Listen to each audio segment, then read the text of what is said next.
at saka nagpapaloko sa mga anak niya, lalo na nung bata pa, hindi ba? Even when they were studying, I make it a point kahit nung araw na nag-shooting ako, bumalik na ako sa yung parang second wind ng karir ko. Basta't may affair sa eskwelahan, no matter what, kahit na anong ginagawa ko, magpapaalam ako. Even even if only for a couple of hours, parang, pag lunch break bigyan niyo ako ng at least an hour or two dahil I have to attend an affair sa school, which is an affair that involves my children. It's either my son or my daughter or silang tatlo. Always yan. I made it a point, Lynn made it a point na nandun kaming dalawa lagi. Para nakikita ng mga anak namin na your parents are here to support you. Pero alam mo, Pip, hindi ko ma-imagine na maunahan ka ng anak mo. Ay, Parang nung nagkasakit si TJ, how did you survive that? Very hard. Ang hirap talaga. It's so hard, especially when when you believe in spiritual beings, di ba?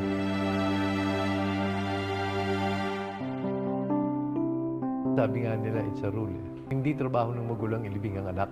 Ang anak ang dapat naglilibing sa magulang. And it was the other way around. I had to bury my child. So it was very painful para sa akin. Sabi ko nga, I've been through a lot of deaths.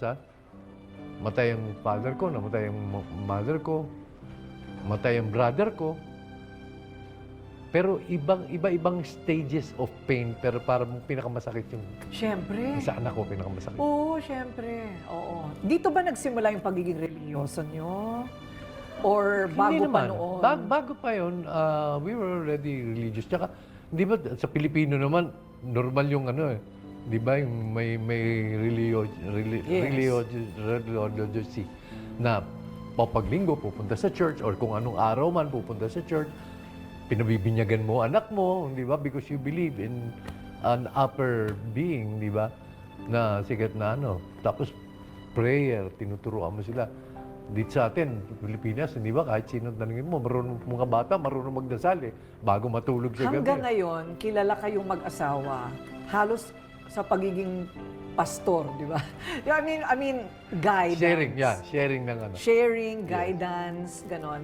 Partly, ganon. Oo. Yung mga naituro sa amin ng mga senior sa amin, sinashare din namin sa ibang tao. So, ang tanong ng marami, hindi lang nila sinasabi ng tahasan, right?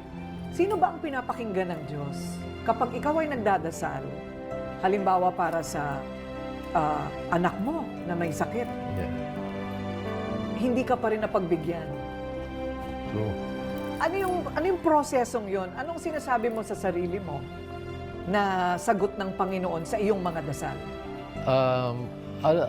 A big part of my acceptance of what happened to my son was due to yung mga pastors nga and the people who surrounded me.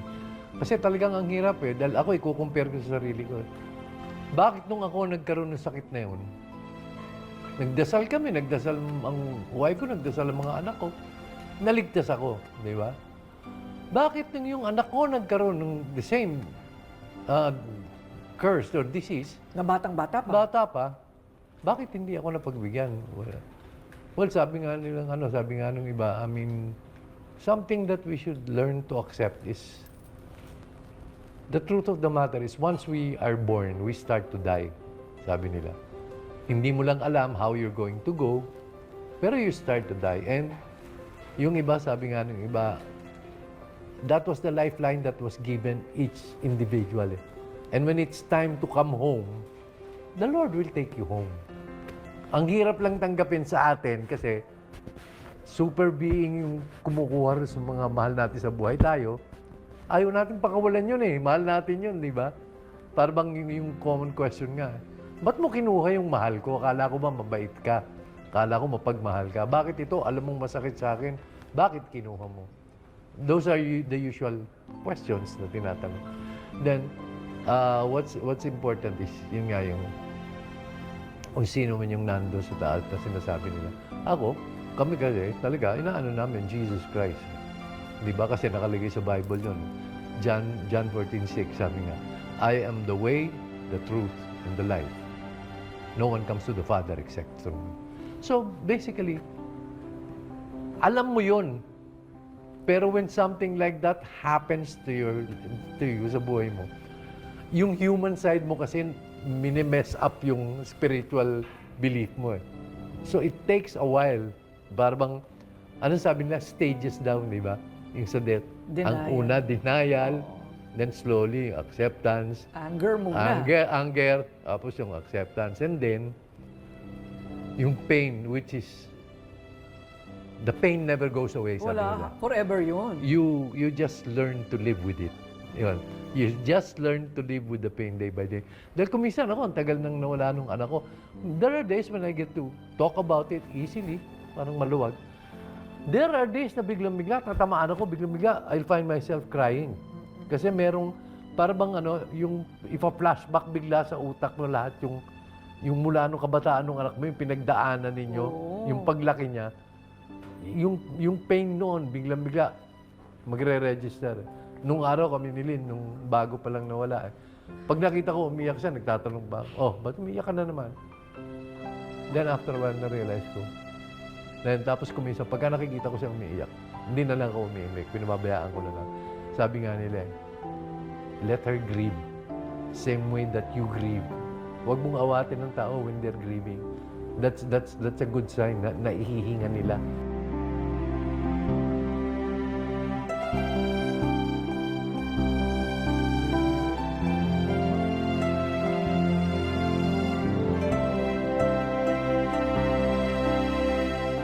Na ilalabas nila yung tampo nila sa Diyos. And it's a process that basically is also a way for them to realize and accept the fact na He created you. He created all of us. So He has the right to take away that life. He is the only one who has that right. I mean, hindi pwedeng kung may kriminal, saksakin ka. Hindi pwede yun. Di ba? But siya kasi, siya yung nagbigay ng buhay. Siya yung may karapalang iuwi ka na. Because sabi nga ng iba, some people sabi nga, the Lord just feels like He cannot love you from afar. So He would like you to come up there and be beside Him already. Pagka kinukuha daw tayo. Yun daw yung explanation. Yung in a blinking of an eye, or yung last breath mo raw dito sa lupa. Your last breath here is your first breath in heaven. Ganun kabilis daw yun. Zzz, andun ka yun. You're suddenly transformed there. Andun ka na sa taas. At minsan mo na rin naisip na baka i-transport ka na rin, di ba? No. Lord, wag muna. Huwag muna, matagal pa tayo doon. Lord, wag muna. Pero- Dahil may mga ano pa ako, may iniwan ka pa sa akin, responsibilidad. Yung asawa ko. Oo. Yung dalawang anak ko pang nandyan. Yes. Although, of course, I'm very proud din dahil yung pangalawang anak ko, pastor. Pastor, wow. Baka magkaapo ka pa. Ay, oo naman. Dapat lang. Makita nila, pogi ng Dapat. lolo ko. Oo. Kailangan, maging ganyan din ako. O, di ba? Mabait kaya ang lolo ko. Baka hindi na bata. Marami kang kailangan ituro sa mga apo mo dahil sa Ay, mga oo. pinagdaanan mo sa buhay. Ako nga ngayon, ang hirap eh. Hindi kasi kumisa yung mga ibang tao, dinoloko ko. Pag bibiroan kami, ay, bait ka. Kakahiya, tatay ka ng pastor. Oo nga. Oo nga yung anak mo, no? Wow, pastor. Is that what you wanted for him? No, not really. Ako naman, for all my children, ako, kung ano yung gusto nila sa buhay. Yung second son ko nga, sabi nga niya, I'm very glad and I'm very happy that I have very understanding parents because sabi niya, I made a change of heart ng profession ko late in my life. But they did not meddle with me or they did not tell me about it. Walang question.